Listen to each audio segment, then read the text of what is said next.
And now, continuing with our discussion from yesterday, our third panel session looks at how countries are responding to demographic challenges through overseas worker policies.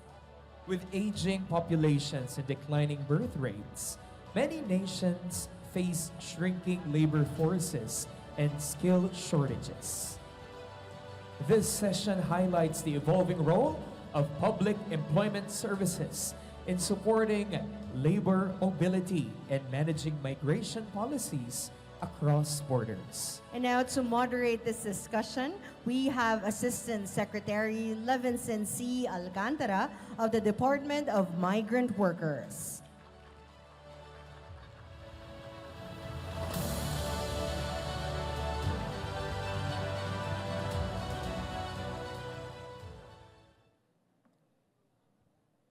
Good morning, everyone.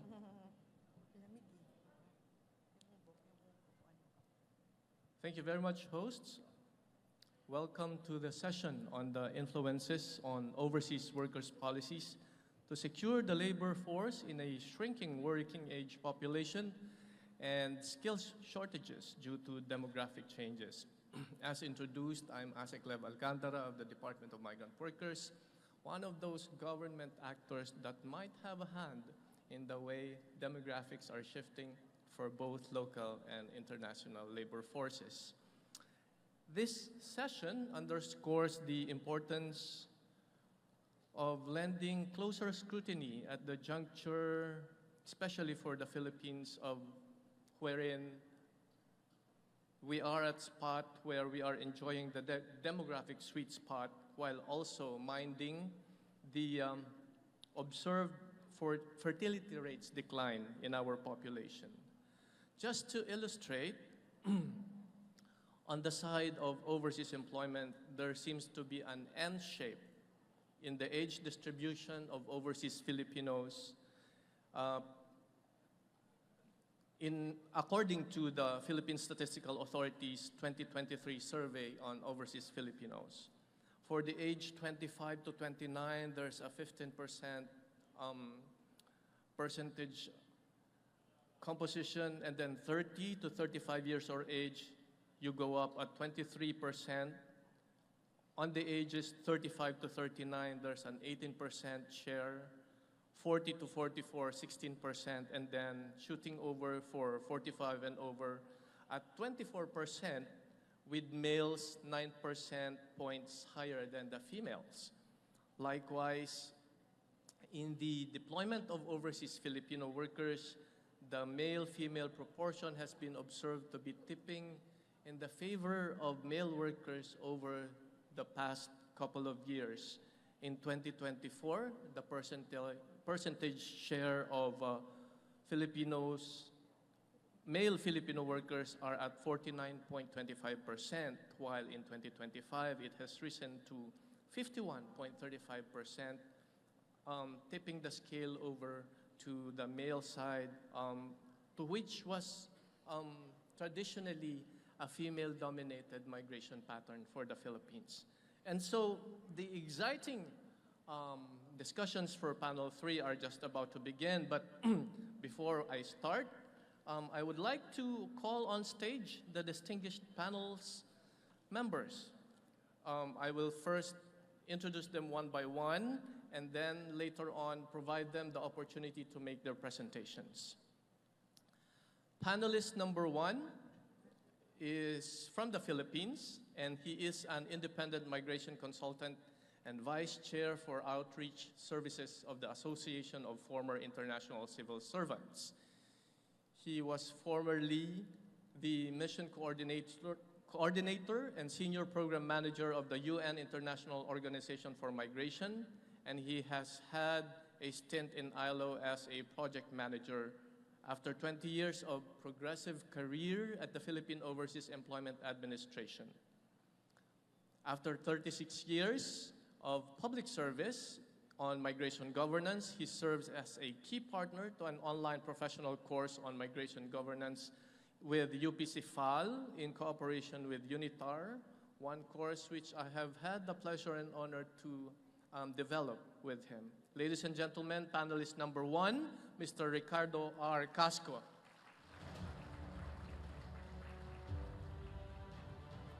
Joining Mr. Casco is somebody from Japan. She is the Section Chief of the Foreign Workers Affairs Division, Employment Service Security Bureau of the Ministry of Health, Labor and Welfare. Since joining the MHLW, she has been involved in policy planning for public employment services and human resources development, including public vocational training for over 5 years. Currently, she serves as a section chief in a project aimed at enhancing employers' employment management for foreign workers amid the increasing number of foreign workers in Japan, Filipinos no doubt, including. Ladies and gentlemen, please help me welcome Ms. Azusa Oba.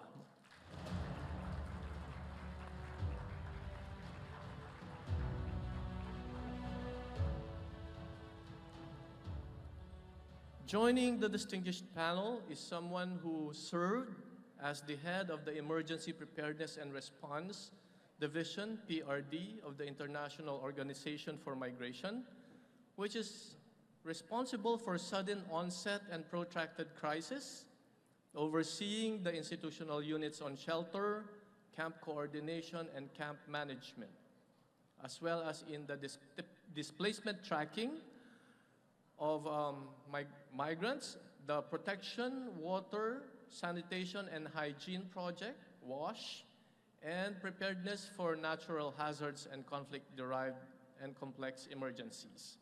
She has also managed programs to prevent and address human trafficking, including capacity building for law enforcement and consular officials, and reintegration assistance for survivors, and has led a system-wide initiative on joint complaint handling mechanisms for sexual exploitation and abuse incidents. Ladies and gentlemen, our panelist number 3 is the Chief of Mission of the International Organization for Migration in the Philippines. Please help me welcome Ms. Tristan Ashley Burnett.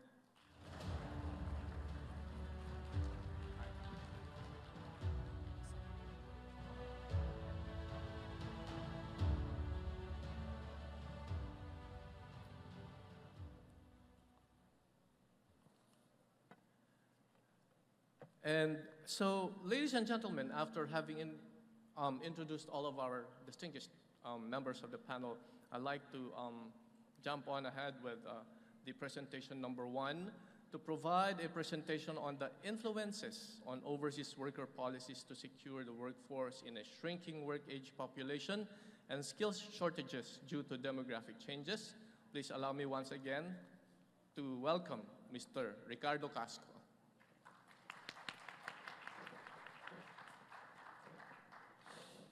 Thank you very much, Aseclev. I'd like to thank the Dole and the WAPES for engaging me to share thoughts on this topic. And I hope all of you had a good breakfast and a good sleep. No? I shall be managing this topic, the influences on overseas workers, policies to secure the labor force in shrinking working age population and skill shortages due to demographic changes in broad strokes in the limited time, to essentially review a basic analytical perspective that link a shared stake of concerned parties of overseas employment or hiring of foreign migrants, migrant workers, as a coping recourse to skill shortages.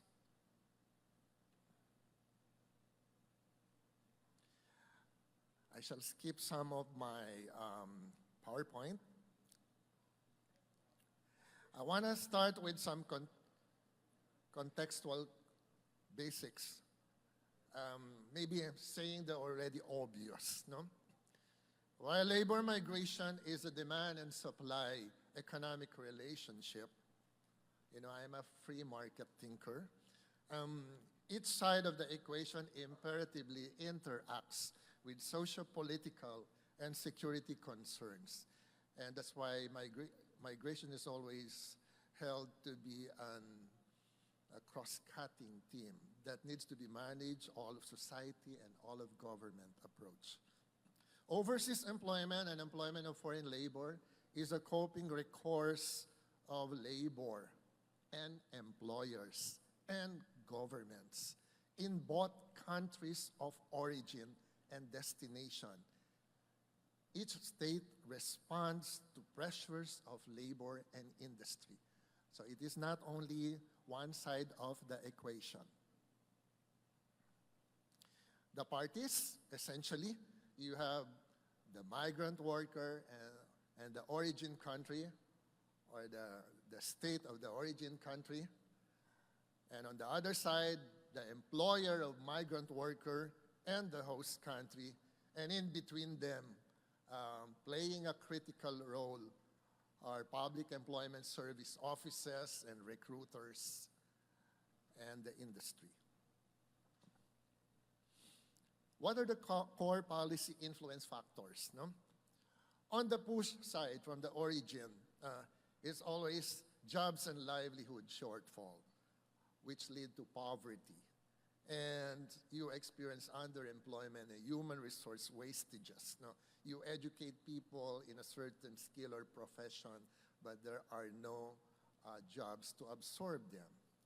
On the pull factor, on the receiving end, you see human resource shortfall that affect productivity, the production, and companies are operating under capacity.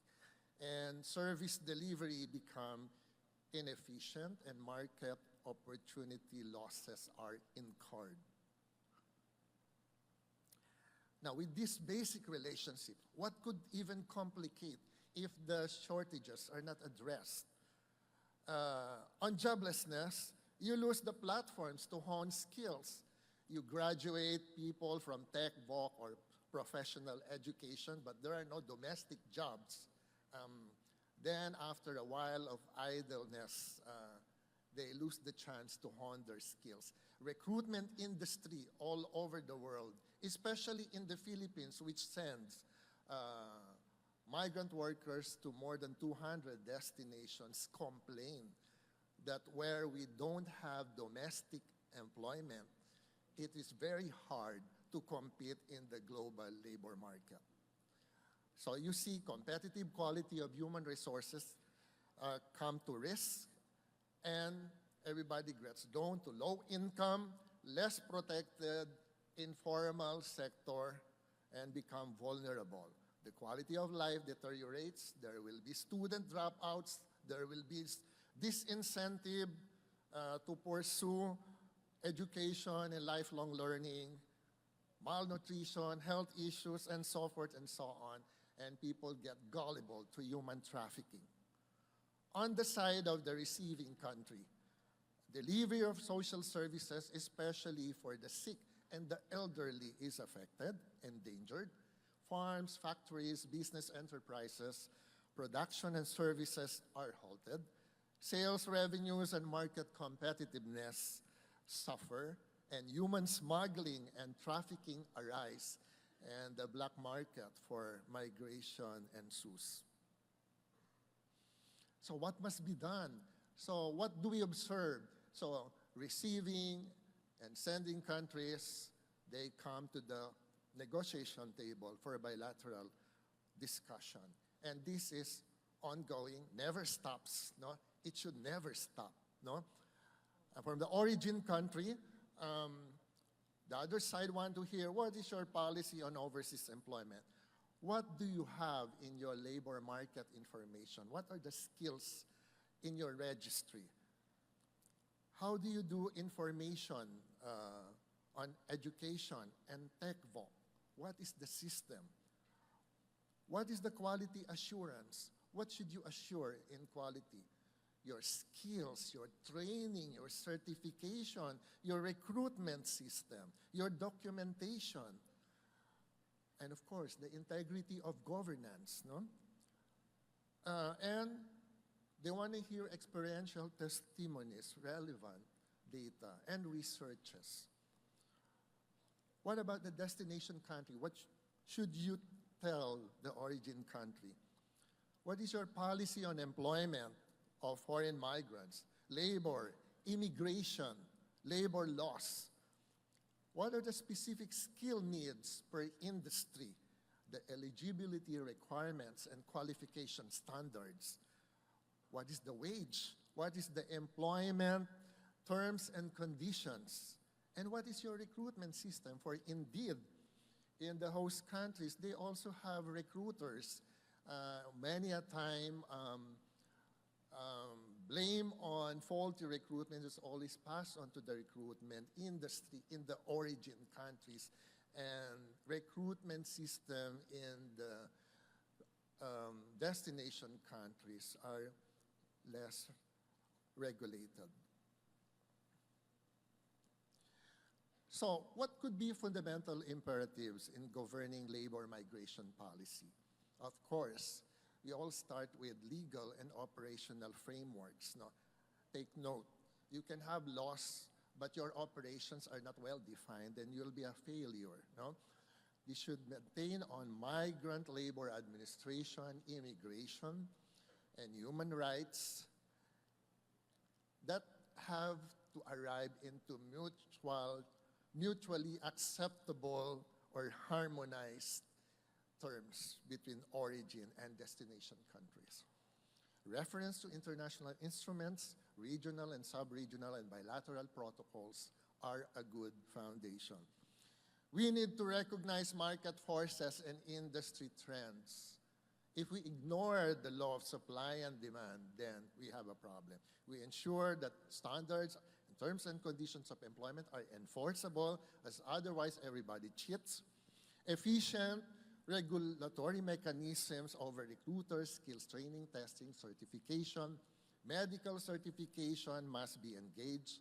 Labor short economies inevitably must be drawn to adjust immigration policy to fill gaps with employment of foreign employers. There were times of pretentious immigration policies of recruiting trainees, but in reality, they are engaged as workers.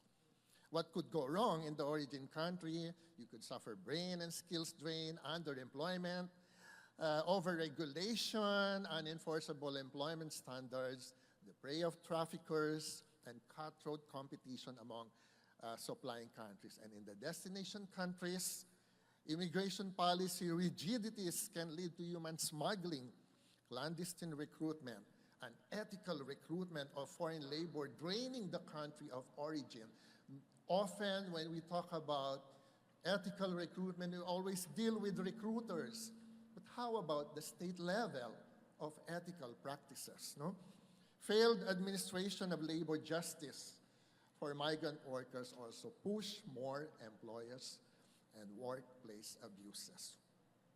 So, we should promote brain gain, prevent brain drain, and encourage and nurture brain circulation. Thank you very much.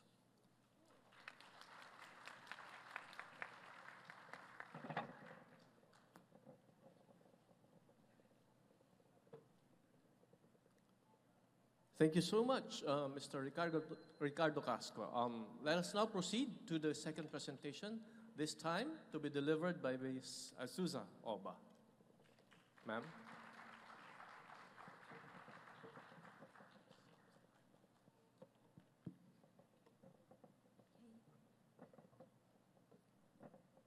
Thank you for the kind introduction. My name is Azusa Oba, and I serve as a Section Chief in Foreign Workers Affairs Division, Employment Security Bureau of the Ministry of Health, Labor, and Welfare, Japan. I truly appreciate this wonderful opportunity to share our insights and learn a valuable perspective from each other. And it is a great honor to be here today to share Japan's approach in foreign workers' employment policies. To begin with, I would like to briefly touch on the demographic change and the trends of foreign workers in Japan. So Japan is facing a serious labor shortage because the working age population is declining. The number of people in the workforce keeps decreasing. It is important to secure labor resources. As one way to deal with this situation, welcoming foreign talent has become necessary.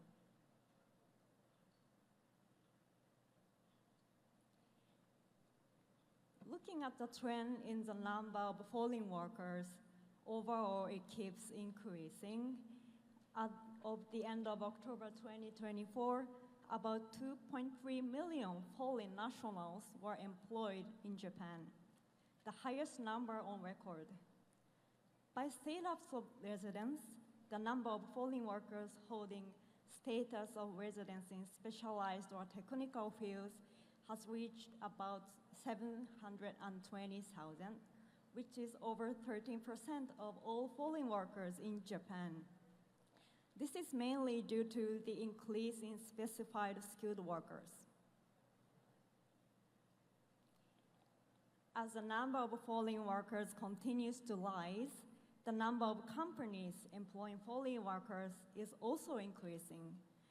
As of the end of October 2024, more than 340,000 companies in Japan employ foreign workers. The employment of skill development program is due to start in April 2027. The important feature of this program is a seamless connection between it and the specified skilled worker system, which establish a clear and smooth pathway for foreign workers to progress in their career while working in Japan. The policy goal is to secure a stable workforce that can develop Japan's industry over the long term. Under this program, job transfers based on the individual's own wishes will be possible under certain conditions. Also, protective measures have been established, such as limiting the fee paid to sending organization to no more than 2 months' salaries earned in Japan. Now, based on these emerging trends, I would like to explain the support provided by Japan's peso, which is called Hello Work.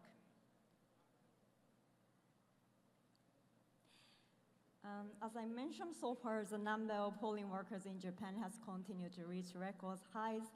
Alongside this growth, more businesses are actively employing foreign talent. However, these trends could bring with it a set of challenges.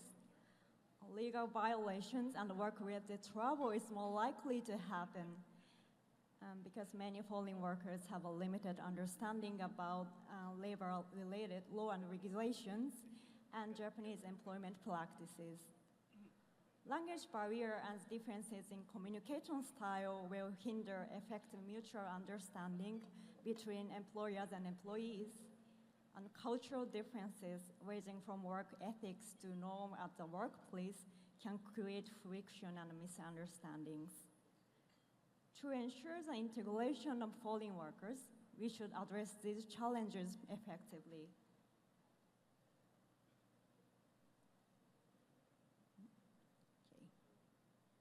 So these slides provide a whole picture of the support measures PESO offers.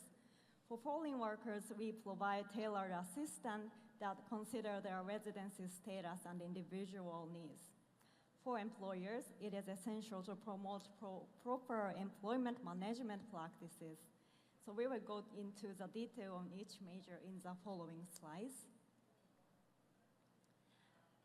First, I'll talk about the specific support measures provided for foreign job seekers.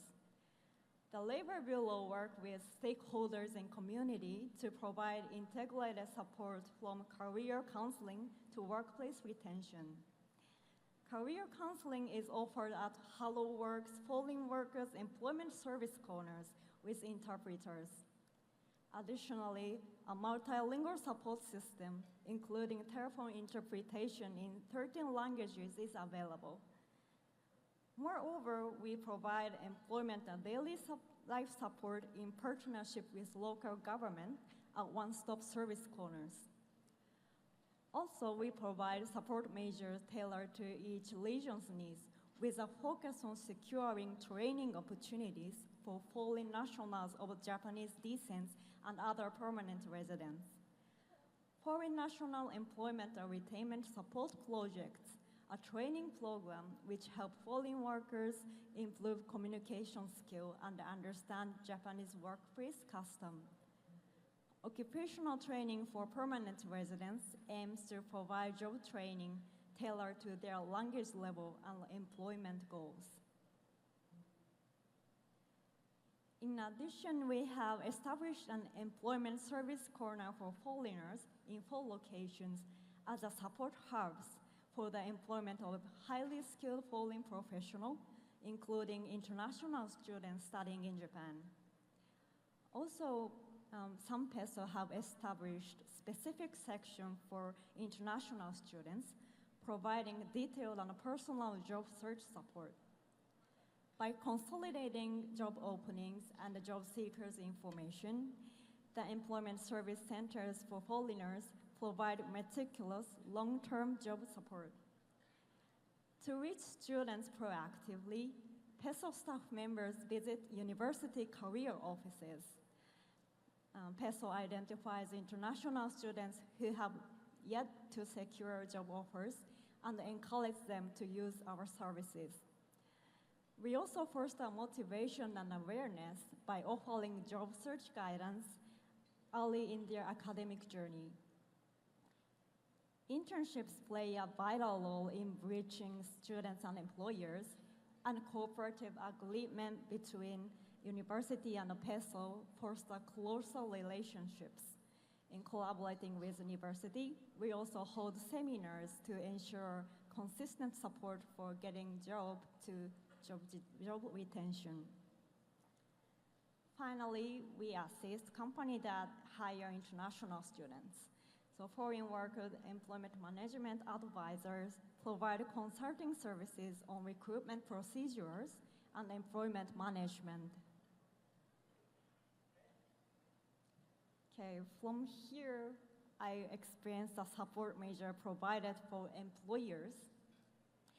Submitting the notification of the status of employment of foreign nationals is an obligation for employers who hire foreign workers. Based on the information of this notification system, PESO staff members, including officers specializing in foreign workers and job search support coordinators, visit the employers to provide advice and guidance on employment management. PESO provides advice based on the foreign workers' employment management guidelines.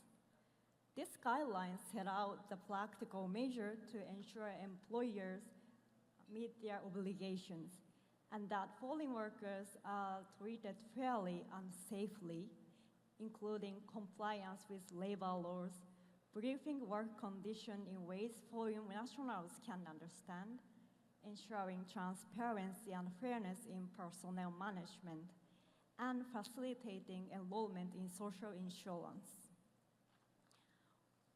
We also encourage the employers to appoint an employment and labor affairs supervisor and to make translated version of workplace regulation.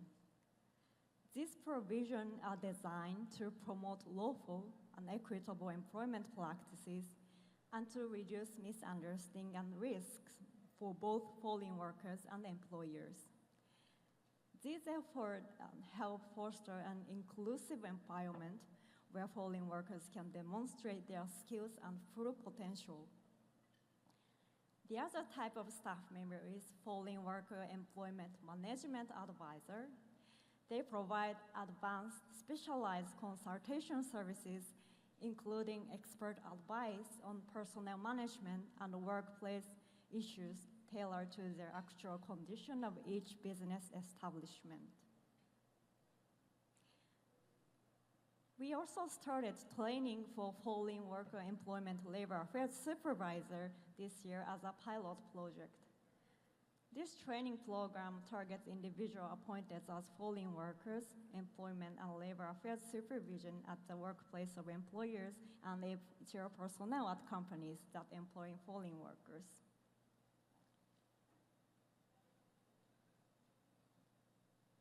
So in closing, let me recap my presentation and outline the key challenges and future direction. So Japan is experiencing sustained decline in its productive age population, which has accelerated the acceptance of foreign talents. But we are facing several challenges.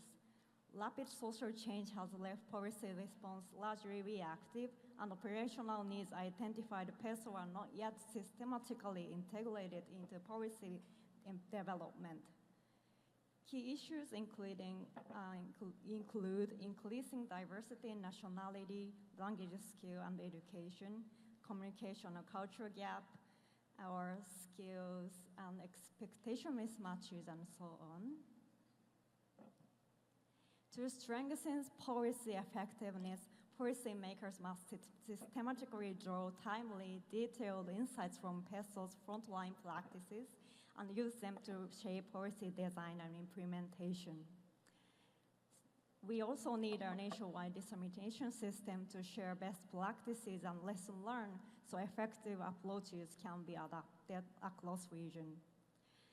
So now we are conducting on-site visits and interviews with Labor Bureau and the PESO to identify practical challenges and resource gaps, and also document local good practices and creative solutions as professional expertise. So we are now tackling the difficult issues. How should we address a variety of circumstances? Recognizing diverse background, residence status, and regional differences, we will have to avoid one-size-fits-all solutions. So we should be mindful of diverse backgrounds of holding workers and differences in local labor market condition and capacities in adapting good practices to better support foreign workers and employers. Thank you very much for your attention.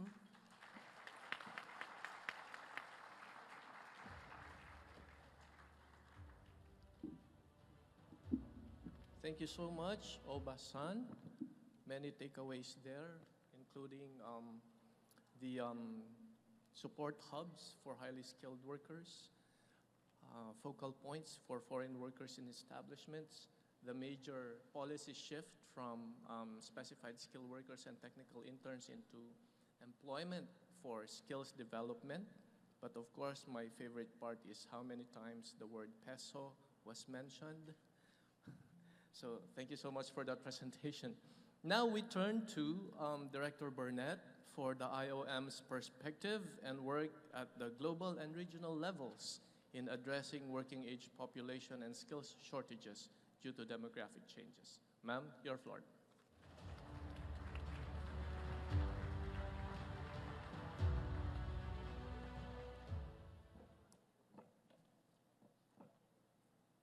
Good morning. I would like to thank the organizers, the WAPES Secretariat, Secretary Laguesma for the kind invitation to join this conference and the distinguished panel on this very highly relevant topic in today's world, how overseas workers' policies can help address a shrinking workforce and skills shortages among demographic changes. I will offer the global and the regional perspectives to supplement the eloquent presentations by Mr. Ricardo and Azuka, including what challenges and opportunities are emerging, how IOM works with governments and its partners to make migration safe, regular, and beneficial for all.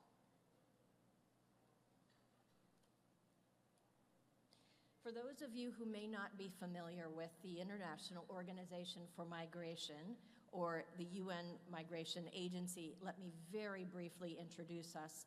We were founded in 1951 and absorbed into the UN system in 2016, and guided by a very simple but powerful principle that humane and orderly migration benefits both migrants and societies. We work with our partners to help governments meet the growing challenges of migration and migration management, advance the understanding of migration issues, promote social and economic development through migration, and uphold the dignity and well-being of migrants. Migration today is a defining feature in our interconnected world. Based on the ILO statistics, as of 2024, about 304 million people live outside of their country of birth. This is nearly double the number 30 years ago. The global labor force includes 167.7 million migrants, about 5% of the global labor force, which is 38.7% of which are women. Yet even as mobility grows, labor shortages are becoming more severe, with nearly 4 out of 5 employers worldwide reporting that they are finding difficulty to identify the skilled talent that they need. Migration is a reflection of broader socio and economic transformations, shifts in opportunities, inequality, technology, and demography. When managed properly, migration can contribute to addressing labor market needs and enriching societies, but it also requires thoughtful governance to ensure fairness and inclusion for all involved. When we look at the Asia-Pacific context, the picture becomes even more dynamic. This region alone hosts 27 million migrant workers, about 1/6 of the global total. Most of this movement happens within the region itself and is driven by multiple forces: economic and income differences between countries, aging populations, which my colleague referenced in her presentation, rapid technological shifts in automation, infrastructure and economic transformation, and increasingly, we're seeing environmental changes and climate impacts. Migration in Asia and the Pacific is also primarily temporary in nature and concentrated in low-skilled or semi-skilled labor, often on short-term contracts. This form of migration has generated major opportunities for growth and regional integration, but also exposes workers to specific risks and vulnerabilities that need to be addressed.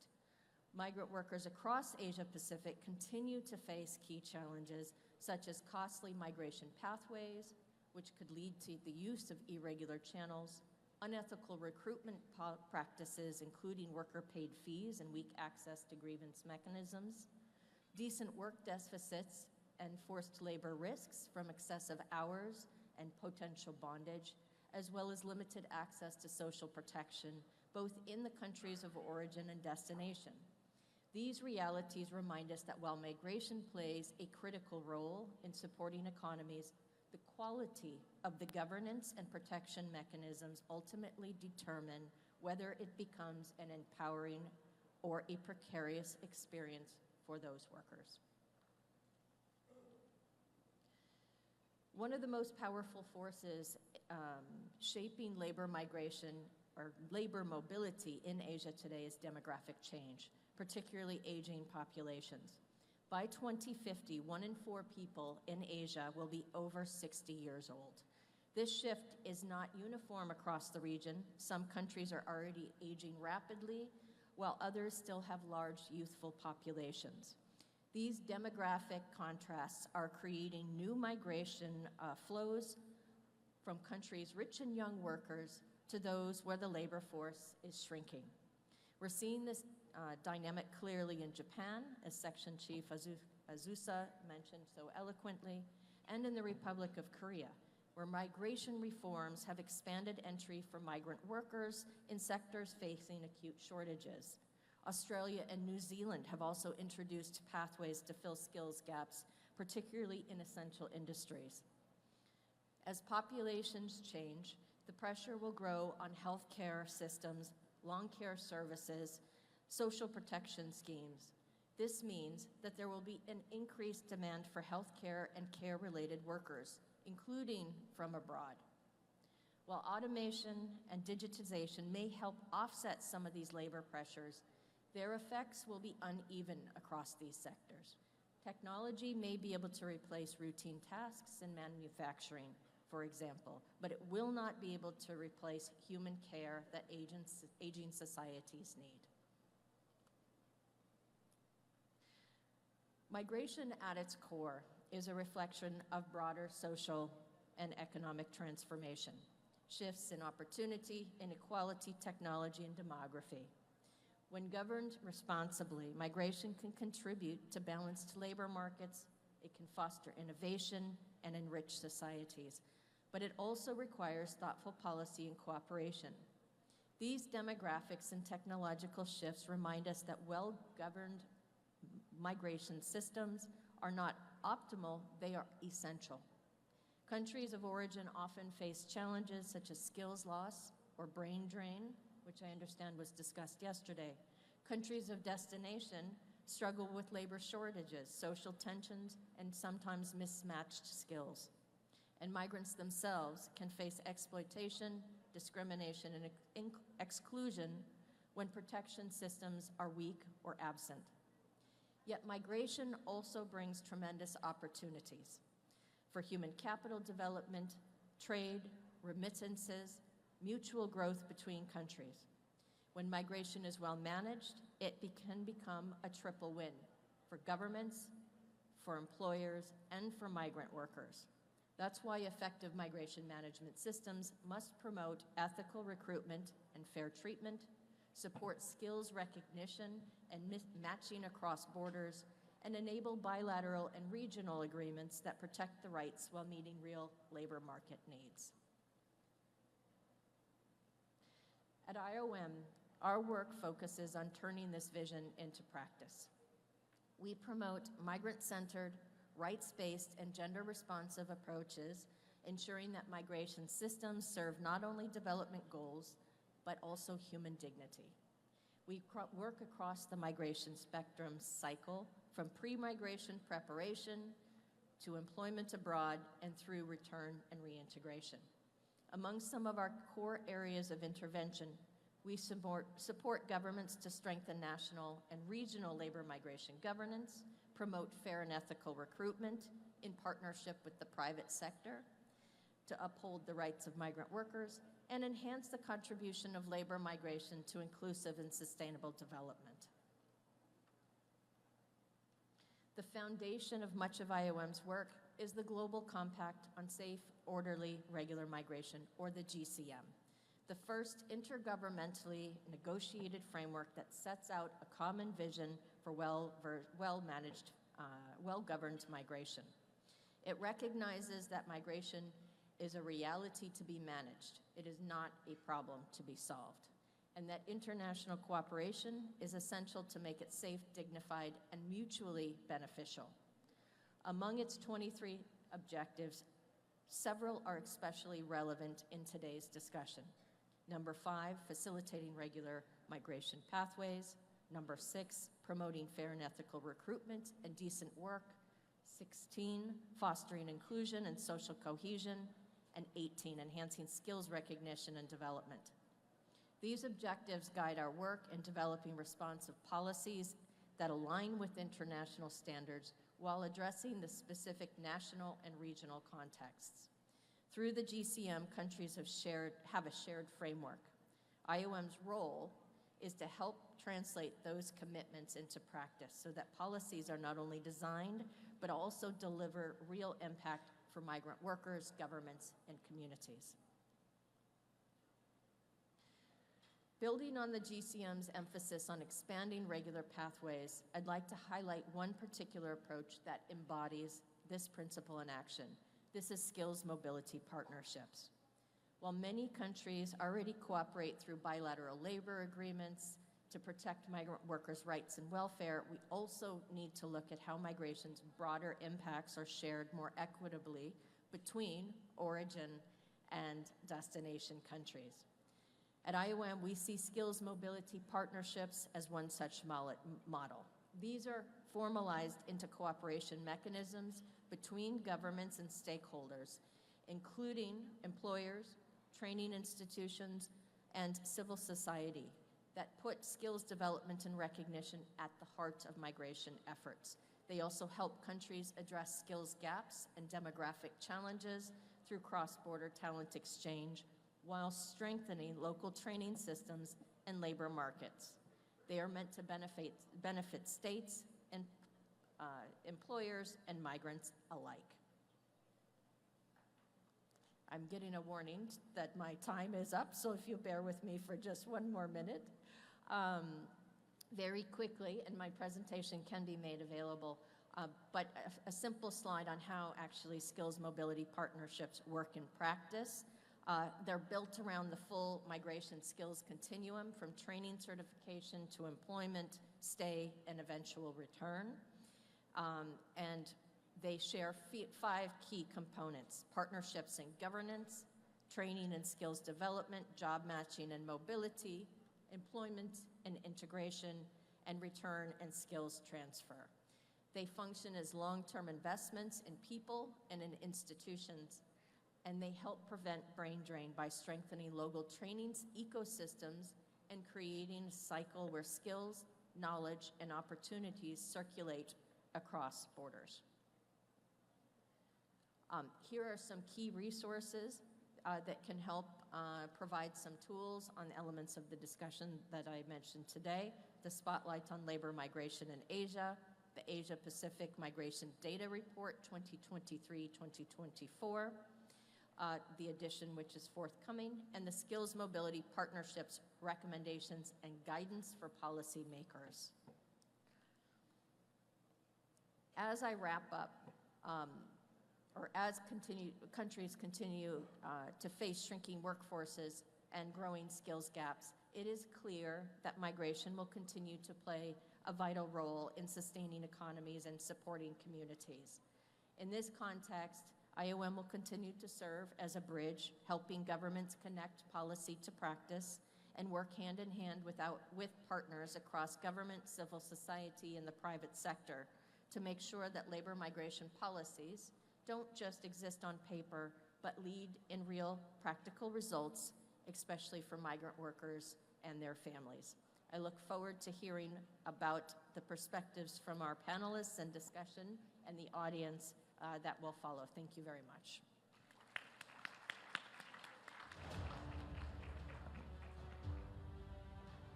Thank you so much, Director Burnett.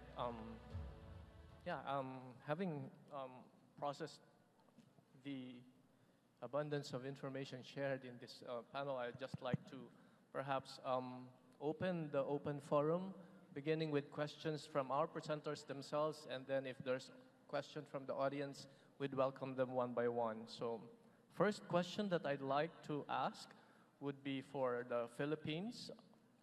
Sir Rick, with the Philippines being recognized for its effective management of overseas employment, balancing worker protection and global labor mobility, how can its labor migration strategies evolve to reinforce domestic workforce sustainability and contribute to long-term national development?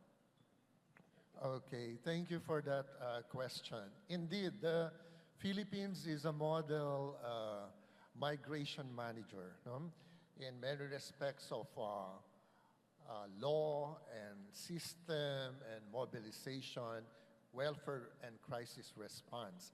However, I think one area that must be strengthened is to tie up the whole process into human resource development framework as well, no? To engage the concerned institutions to monitor the drain of skills, not only in terms of numbers, but in quality, no? For instance, when you see a lot of nurse teachers leaving, or teachers leaving, that is to me a very dangerous sign of brain drain. And therefore, they have to have a system of replenishing the drain.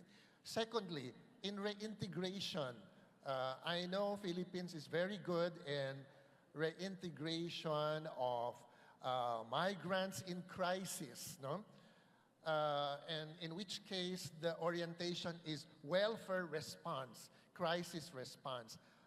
I wish that reintegration work should emphasize opportunity orientation, because in the end, to sustain reintegration is to be able to know where to lead them to, what kind of livelihood or what kind of jobs they can be absorbed, no? And so that skills are done, or skills training are done into the direction of the opportunity for jobs and skills. Thank you. Thank you. That seemed like a food for thought for the agency of yours truly. Yeah, like. So, okay, this time I'd like to ask a question for Ms. Oba in addressing the twin challenges of an aging society and that the need for foreign labor coming into Japan. What insights can the country offer on developing migration policies that sustain productivity while fostering fairness and social cohesion? I know some points have been already presented in your presentation, so might be good to reiterate some of them. Yeah. Okay, so thank you for the question. So from the perspectives of employment policies, first and foremost, in order to ensure the fair working environment, it is essential that employers who hiring the foreign workers comply with labor law and relevant regulations. And the labor law adapt to all the workers regardless of their nationalities, and their rights should be protected. So we recognize the importance of the role of PESO in this regard. So conducting workplace visit and providing slow instruction or provide guidelines for the employers. And also we facilitate employer to appoint a foreign workers employment labor affairs supervisor. So we expect them to take an initiative in each workplace to secure a proper employment management. And furthermore, to develop foreign employment policy in more sustainable manner, it is vital to adopt a medium to long-term perspective in our policy design. And I think a representative example of this approach is the Employment for Skills Development Program scheduled to begin in 2027. As I mentioned in my presentation, this initiative envisions supporting foreign workers in building long-term career paths. And also, we have some measure to avoid them paying excessive fees to their sending organization. So through this measure, we're trying to foster a more inclusive and equitable labor market and more sustainable and meaningful contribution. Yeah, thank you. Right. So really strategies at different levels, from national to prefectural and to workplace. All right. Thank you. Thank you for that. Now I'd like to turn to Director Burnett. Perhaps one of the most daunting questions. As demographic shifts reshape labor markets worldwide, how can countries strengthen data-driven migration governance to anticipate future skills needs, as well as making migration systems more proactive and responsive in the shifting landscape? Please. No, thank you. That's such an important question. In fact, the first objective of the Global Compact on Migration articulates the need to have timely and accurate data to inform policies. Without such data, it's very difficult to identify or anticipate skills gaps and develop responsive policies. One of the things that IOM has developed for governments is migration governance indicators that helps national and subnational assessments of migration policies, implementation, good practice, but also to take stock of what maybe need to be further developed. In terms of future skills, I think there are 3 data collection exercises or tools that are important to take advantage of or to implement. One is the labor market assessments, regular and forward-looking, to identify trends in both the sending and the receiving countries, to identify the emerging skills that are needed in today's fluctuating world. The second is skills mapping and portability.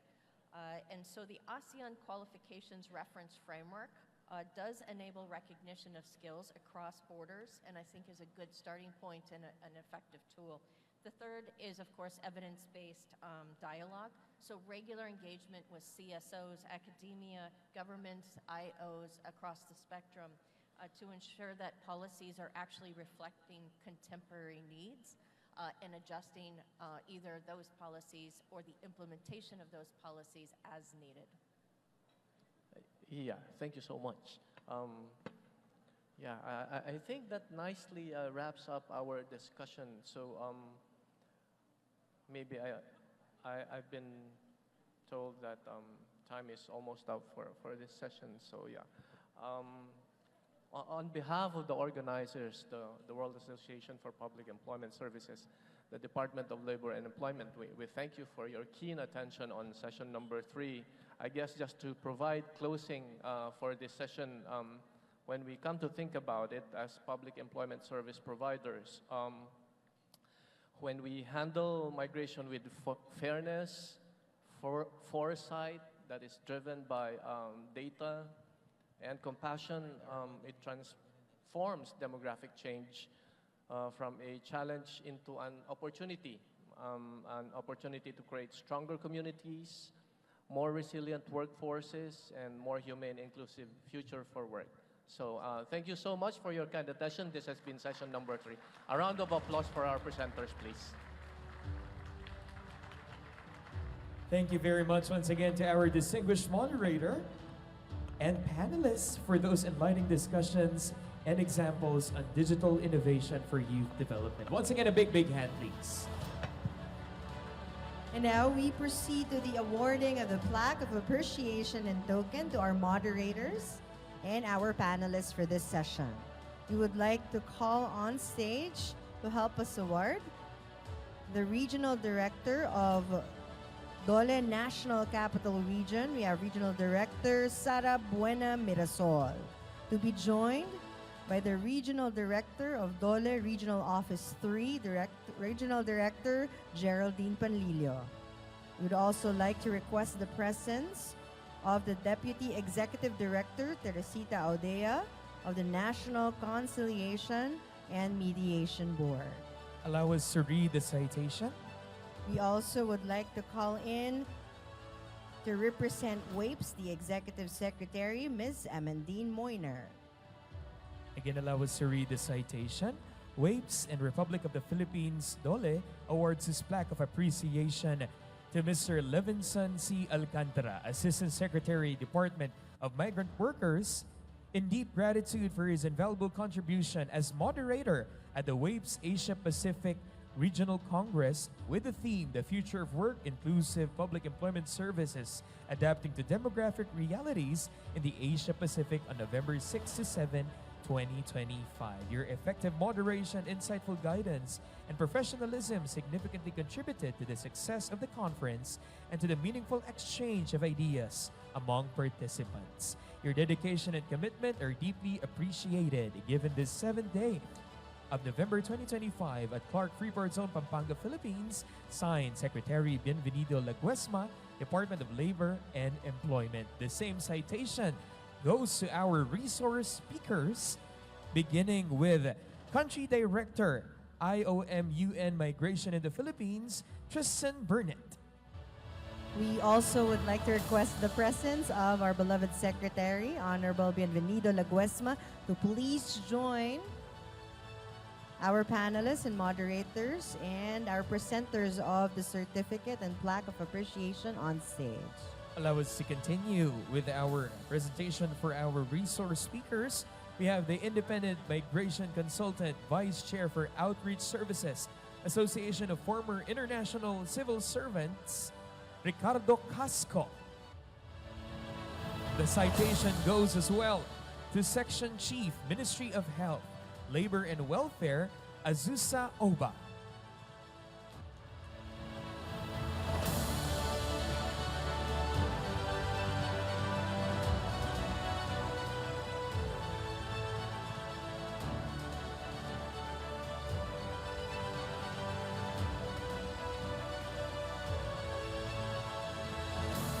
Once again, thank you to our moderators and panelists for highlighting strategies that address workforce shortages and strengthen overseas employment governance.